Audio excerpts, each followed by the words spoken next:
I shall fall horribly in love with her.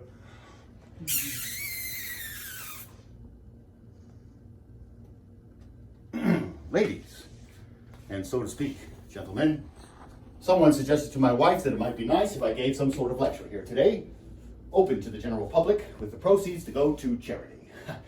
Charity? Why not? What do I care? Of course, you understand I'm not a professor. As the subject of my lecture today, I have chosen, I think I may put it that way, the harmful effects which may be observed in human beings as a direct result of an indulgence in tobacco. Now, I myself smoke, but my wife wanted me to speak to you today about the dangers of tobacco. So there's nothing more to say now, is there? Dangers? What dangers? What do I care? Tobacco is, so to speak, a plant.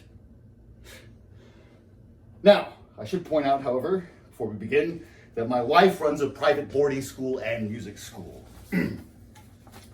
Now, this is between you and me. My wife likes to complain about never having enough of anything, but the fact is she's managed to put a little something aside, maybe 40 or 50,000. I don't have a penny to my name, not one. But what's the point of talking about it? As the subject of my lecture today, like I said, I've chosen to talk about the powerful toxic agent of tobacco. Now, at the boarding school, I am in charge of the housekeeping department. I manufacture the students' notebooks, I do the accounts, I make the purchases, I catch the mice, I walk my wife's dog, I keep the bed bugs under control. For instance, last night one of my duties was to issue a pre-measured amount of flour and butter to the cook since the schedule called for pancakes for breakfast. Now, to make a long story short, when the pancakes were ready, my wife sent word to the kitchen that 3 of our boarders would not be eating due to swollen glands.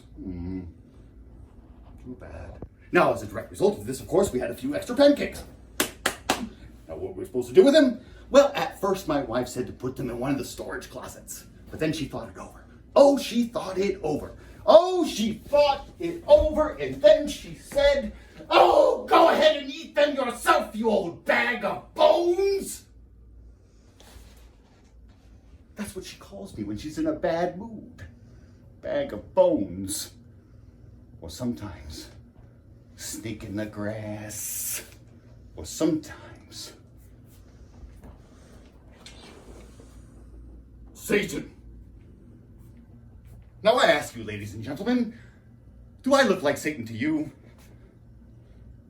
Anyway, what's the point of talking about it? We seem to have gotten a little off topic, and I think we should better stick to the subject of our lecture. Anyway, time is short, although I'm sure you'd all rather be listening to some music, yes, or some show tunes, yeah. Or an aria, perhaps. Our eyes shall never waver in the heat of the battle. I can't remember exactly what that's from, but I forgot to mention that I'm not only in charge of the housekeeping department, but I also make all the purchases and teach the classes in music and drawing lessons and voice lessons and all that stuff. Literature, chemistry, mathematics, solfeggio, and so on. But my wife charges extra for them. I don't have a penny to my name. Anyway, forgive me, my right eye twitches when I get nervous. Because when I deliver lectures, I get nervous. My right eye began twitching on September 13th, 1889.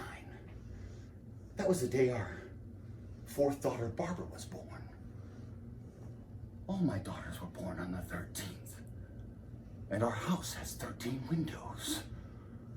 And we live on 13 Mud Street. That's probably why my life is such a failure. Living as I do on number 13 Mud Street. Anyway, what's the point of talking about him? Let us continue.